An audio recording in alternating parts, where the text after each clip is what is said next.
Hi, welcome back to the garage. If this is your first time visiting my channel, please go ahead, click on subscribe, and also click on that bell to receive all the updates and activities on my channel.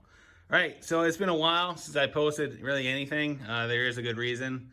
There'll be another video this weekend to explain why and what I've been up to for the last better part of 2 months. But picked up this 1999 Polaris 500 Indy 500. It is a 99. It's not an EFI. We picked this thing up with a busted hood, and what we did is we picked up another hood from a friend of mine, and we're gonna flip this sled and we're gonna sell it. We'll get into a little bit more on this later on.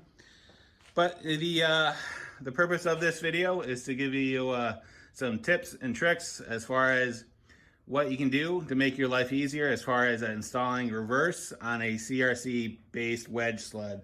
If anybody's ever done this, they know what I'm going to talk about. It is an exercise of futility. I think it's a kind of a sick joke from Polaris when they designed this, but you know what? If you do these couple things, it will make your life a little bit easier. So what we're talking about with a CRC sled, right? So on a CRC, the trailing arms are tipped in and they exist within the belly pan.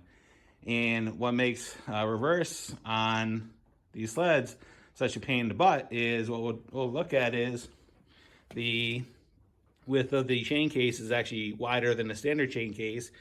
And as you can see, it sits right up against the belly pan, and that is where the trailing arm sits.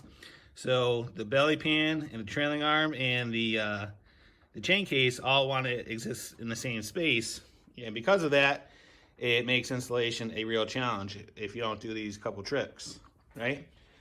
So what Polaris wants you to do is they want you to remove the trailing arm bolt and drop the trailing arm, and that'll allow the belly pan to flex and everything else. But the problem with that is it's not an issue if these sleds are new, but when you get to 2020, more likely two things are going to happen. Either the trailing arm bolt is going to snap, or it's going to get seized into the bushing within the trailing arm. And that's what has happened on this one. The bolt is seized into the bushing, and there's no way to remove it unless you want to cut it. Cut the bolt on both sides. So there's an easier way to get around this, and what you want to do is you want to take a jack stand. Well, a jack stand or a jack, whatever you want to do, jack up the front of the sled underneath the bulkhead, and this is going to allow you to have the trailing arms drop, right? And because now they're dropped, what's going to happen is they're going to swing down and away from the belly pan, and it's going to allow you to flex the belly pan away from the chain case, and then you can drop it in. So another issue is there is a bolt, right? The lower left-hand bolt, which is almost impossible to get at, right? Because of again, the belly pan, where it's located and everything else. Getting tools in there is pretty tight, right? It's almost impossible. So what you can do is to make this task easier is take a 3/8 drill, and you're going to drill a hole through the belly pan where the trailing arm exists normally.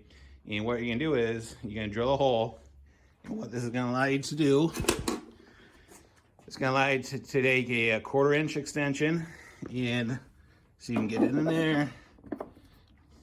It's going to allow you to pass it through, and if you look, you got the pad in there.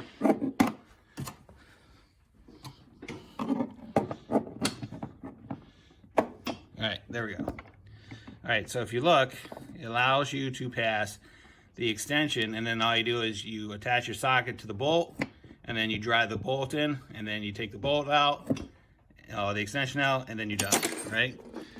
And what you can do is, right, once you're done, you can install a little push start into that hole, and nobody will ever know that you drilled a hole there, and you'll be done, right? Some may say, oh, don't drill another hole in the belly pan, blah, blah, blah. But you know what? Unless somebody tells you that hole is there, you're never gonna see it, because once the trailing arm comes up, you'll never see the plug. And you gotta remember, guys, there's already holes in the belly pan as it is. There's one on each side for access to the trailing arms, and there's one over on the primary side, all right? So I think drilling another 3/8 hole to get an extension in there to make the task of servicing the chain case, if it has reverse, you know what? It's worth it. Because that'll make the installation of reverse and everything else, it'll take 5 minutes versus 45 minutes trying to get that bolt in there, right? So, all right, I hope this helps. If there's any questions, comments, concerns, go ahead and throw them in the comments box. I'll get back to you as soon as I can. And as always, thanks for watching and have a great day. See ya.